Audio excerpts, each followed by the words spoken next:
정신과를 오고 싶어 하시는데 망설이시는 큰 이유 중에 하나가 정신과 기록이 남는다, 이 부분인 것 같아요. 왜 그렇게 걱정을 하시는지 여쭤보곤 하는데, 첫 번째는 회사원분들은 이 기록이 남으면 내가 다니고 있는 이 회사로 기록이 넘어가가지고 정신과 치료를 받는 것 때문에 불이익을 당하게 되지 않느냐, 혹은 취업 전이신 분들은 채용하는 데 있어서 정신과 기록이 불이익을 초래하지 않느냐, 이런 말씀들 많이 하시게 되고요. 결론부터 말씀드리게 되면 정신과에 오시게 되면 기록은 무조건 남습니다. 첫 번째는 그 병원의 전자 차트가 됐던 종이 차트가 됐던 기록으로 남게 되고요. 두 번째는 정신과의 대부분의 진료가 급여 진료이다 보니까 건강보험공단의 기록으로 남게 됩니다. 세 번째는 정신과에 오시게 되면 향정신성 의약품을 많이 처방을 받게 되는데, 소위 말하는 마약류죠. 나라에서는 이렇게 의존성이 있는 약물에 대해서 특별히 관리를 안전하게 하기 위해서 몇 년 전부터 마약류 통합관리 시스템 림스라는 시스템을 만들었어요. 요즘에는 대부분의 약들을 처방을 받게 되면 어떤 약들이 누구에게 처방이 되었는지 일련번호와 주민번호가 이렇게 매칭이 돼서 전산으로 자동 보고가 되어 있거든요. 그런 부분들 때문에 기록은 남게 됩니다. 절대로 걱정하실 부분은 아닌 게, 이거는 철저한 개인정보고 개인정보 중에서도 가장 민감한 개인정보에 해당되는 부분들이기 때문에 법적으로 엄격하게 보호가 되고 있어요. 병원에 가서 기록을 떼보신 분들은 아시겠지만 가족이 가도 이거는 뗄 수가 없어요. 열람도 불가능하고, 꼭 본인이 가거나 아니면 대리인이 갈 때는 위임장을 써달라 그러거든요. 그래야지만 기록을 보거나 기록을 떼거나 복사하거나 이런 것들이 가능할 정도로 상당히 엄격하게 관리가 되고 있습니다. 그래서 그런 부분에 있어서는 마음을 놓으셔도 된다고 말씀을 드리고 싶고요.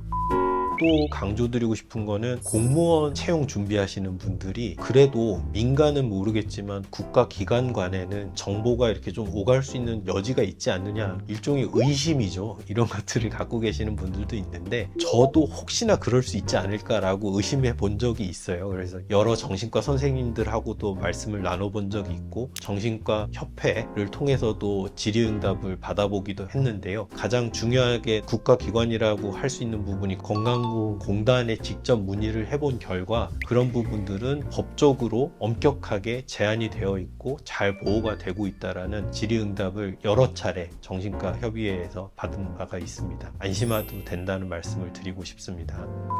또 한 가지는, 정신과 진료를 받게 되면 보험 가입이 어렵다, 실비보험이 지원이 안 된다, 이렇게 말씀하시는 분들이 많이 있어요. 여러분 아시는 것처럼 실비보험은 1세대, 2세대, 3세대, 4세대 이런 식으로 진화해 온 걸로 알고 있는데, 2016년 기준으로 해서 보험 표준 약관이라는 것이 개정이 됐어요. 2016년 이후로 실비보험에 가입하신 분들은 대부분 문제없이 정신과 진단명에 대해서도 잘 지원이 되는 걸로 확인이 된 바 있고요.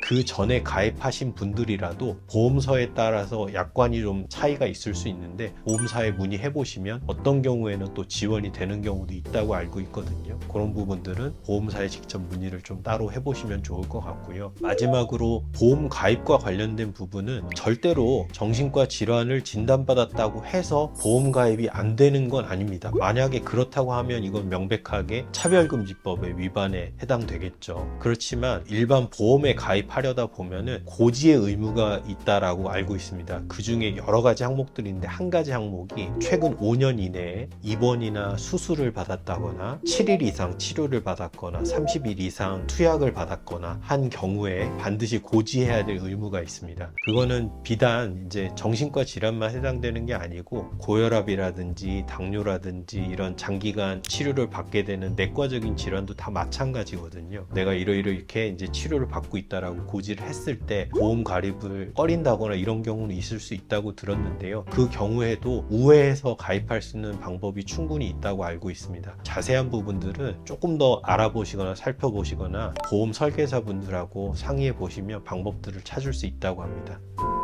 모든 일에는 우선순위가 있다라고 생각이 돼요. 진료 기록 때문에 걱정하시는 마음, 혹시나 그것 때문에 채용에 불이익을 받을까 걱정하는 마음, 보험 가입이 어려울까 걱정하시는 마음, 그건 현실적으로 이해는 됩니다. 이해는 되지만 제가 말씀드린 것처럼 사실이 아니거든요. 사실이 아니니까 그런 부분들에 대한 걱정 때문에 지금의 정신과적인 어려움들을 해결하지 못한다 그러면 상당히 안타까운 일이 될 것 같아요. 마음 푹 놓고 오늘 제가 드린 말씀을 잘 기억하셔서 조금 더 편한 마음으로 정신과 방문하셨으면 좋겠다라는 말씀 드리겠습니다.